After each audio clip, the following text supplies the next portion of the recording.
மத்திய கிழக்கில் போர் பதட்டம். யாழ்ப்பாணம் உள்ளிட்ட பல இடங்களில் எரிபொருளுக்காக மக்கள் நீண்ட வரிசையில் காத்திருப்பு.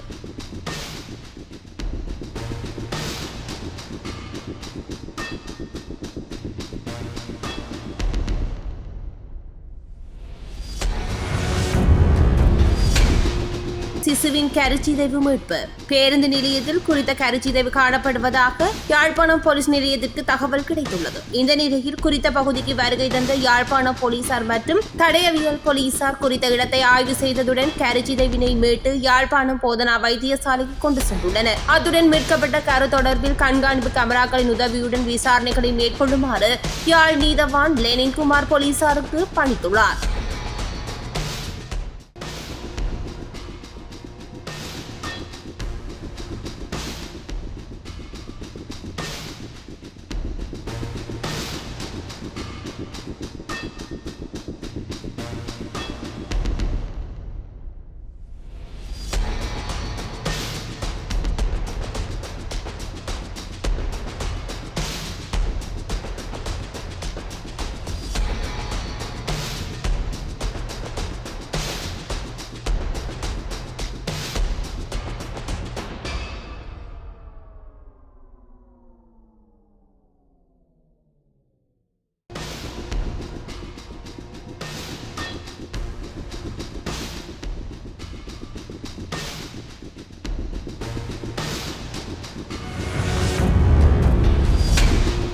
பயங்கரவாத தடை சட்டத்தை நீக்கு, புதுசும் வேண்டாம் பழசும் வேண்டாம். இன்று யாழ்ப்பாணம் மற்றும் மட்டக்களப்பு மாவட்டங்களில் பாரிய போராட்டம் முன்னெடுப்பு.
இந்த போராட்டத்துக்கு பெருமளவு ஆதரவு தந்திருக்கிறார்கள்.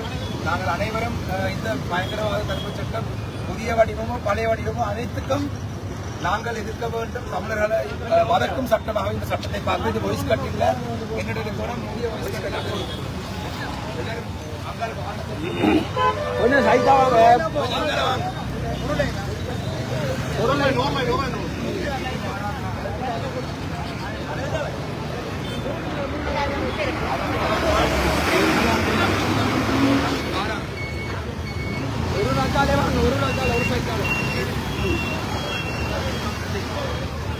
கொஞ்சம் அங்கே வினோம் அங்கே படிய போகிறது.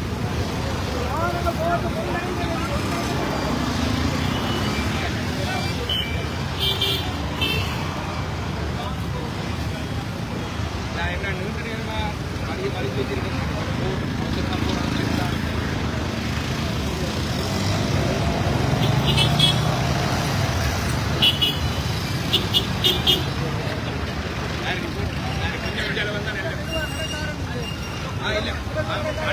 அந்த வாகனங்கள் எழுப்பி போட்டு தெரியல இருக்கும் மக்களுக்கு அவசரமா போராட்டம் எல்லாம் போய் பேசுவாங்க.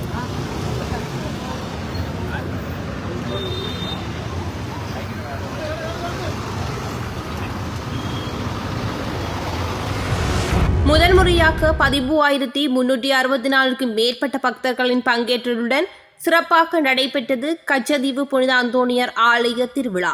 வரலாற்று சிறப்புமிக்க கச்சதீவு புனித அந்தோணியார் ஆலய வருடாந்த திருவிழாவானது நேற்றைய தினம் கொடியேற்றத்துடன் ஆரம்பமானது. நெடுந்தீவு பங்குத்தந்தை அருட்தந்தை பத்திநாதன் அடிகளால் திருவிழா கொடி ஏற்றி வைக்கப்பட்டு உற்சவ நடவடிக்கைகள் ஆரம்பித்து வைக்கப்பட்டன. தொடர்ந்து இன்றைய தினம் காலை திருப்பலி ஒப்புக் கொடுக்கப்பட்டது. யாழ் மறை மாவட்ட குரு முதல்வர் அருட்தந்தை யோசப் தாஸ் ஜெயரட்னம் தலைமையில் இலங்கை மற்றும் இந்திய அருட்தந்தையர்கள் இணைந்து திருப்பலி ஒப்புக் கொடுத்தனர். இலங்கை இந்திய பக்தர்களின் உறவு பாலமாக உள்ள கச்சதீவு புனித அந்தோணியார் ஆலய திருவிழாவில் இந்த ஆண்டு 13,500க்கும் மேற்பட்ட பக்தர்கள் கலந்து கொண்டதாக தெரிவிக்கப்படுகின்றது.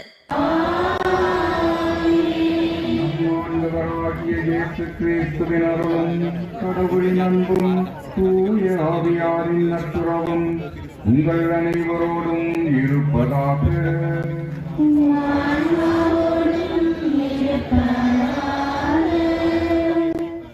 அன்பார்ந்த சோதரங்களே, கச்சத்தீவிலே எழுந்தருளி இருக்கின்ற புனித அந்தோணியாருடைய திருத்தலம் நாடி வந்திருக்கின்ற பக்தர்களாகிய எல்லாரையும் நமது யாழ் மறை மாவட்ட ஆயர் பேரரு தந்தை ஜஸ்டின் ஞான பிரகாசம் மாண்டகை சார்பாகவும் அனைத்து குருக்கள் துறவிகள் மக்கள் சார்பாக அன்போடு வரவேற்கின்றோம்.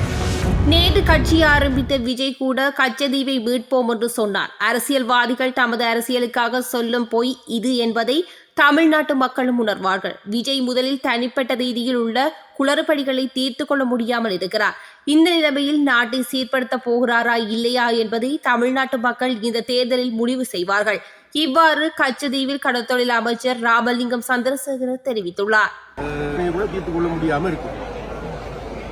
தனிப்பட்ட ரீதியாக குளறுபடிகள் இருக்குது. அப்போ நாட்டை சீர்படுத்த போறாங்களா இல்லையாங்கிறது தமிழ்நாட்டு மக்கள் இந்த தேர்தல் முடிவு செய்வாங்க. இஸ்ரேலை நோக்கி ஈரான் ஏவுகணைகளை ஏவ ஆரம்பித்துள்ளதாக இஸ்ரேலிய புரட்சிகர காவற்படை தெரிவித்துள்ளது. ஈரானில் இருந்து ஏவப்பட்ட ஏவுகணைகள் இஸ்ரேலை நோக்கி அடையாளம் காணப்பட்டதாக இஸ்ரேலிய ராணுவம் தெரிவித்துள்ளது. இது நாட்டின் பல பகுதிகளில் பாதுகாப்பு ஒலிச்சத்தங்களை எழுப்பியுள்ளதாகவும் தெரிவித்துள்ளது. இந்த நிலையில் வான்வழி பாதுகாப்பு படை தற்போது அச்சுறுத்தல்களை கண்டறிந்து இடைமறித்து வருவதாகவும் இஸ்ரேல் தன்னைத்தானே பாதுகாத்துக் கொள்ள உரிமை உண்டு எனவும் இஸ்ரேலிய புரட்சிகர காவற்படை சுட்டிக்காட்டியுள்ளது. மேலும் அமெரிக்காவும் இஸ்ரேலும் ஈரான் மீது தாக்குதலை ஆரம்பித்துள்ளதாக சர்வதேச ஊடகங்கள் செய்தி வெளியிட்டுள்ளன.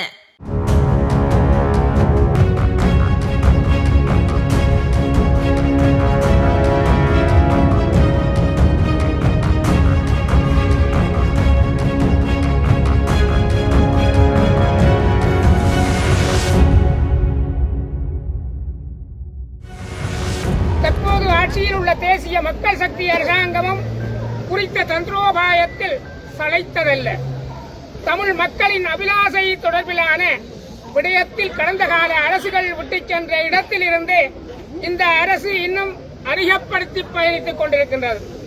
பயங்கரவாத தடை சட்டத்தை இல்லாமல் செய்வோம் என்ற வாக்குறுதியோடு ஆட்சி பீடம் ஏறியவர்கள் தாங்கள் எதிர்க்கட்சியில் இருந்தபோது எதையெல்லாம் அறிவித்தார்களோ அதனையே கையாளுகின்றார்கள். 1979ஆம் ஆண்டு 6 மாதங்களுக்கு மாத்திரமே தற்காலிகமாக கொண்டு வரப்பட்டு பின்னர் 1982ஆம் ஆண்டு அரசியல் அமைப்புக்குள் நிரந்தரமாக உள்வாங்கப்பட்ட இந்த பயங்கரவாத தடை சட்டமானது 47 ஆண்டுகளாக தொடர்கின்றது. தமிழ் மக்களின் இனவிடுதலை வேண்டியதும் மறுக்கப்பட்ட உரிமைகளை பெறுவதற்குமான போராட்டங்களை அடக்குவதற்கும் தமிழ் மக்களை ஒடுக்குவதற்குமாக கொண்டுவரப்பட்டது என்பதை இந்த அரசாங்கமும் அறியும்.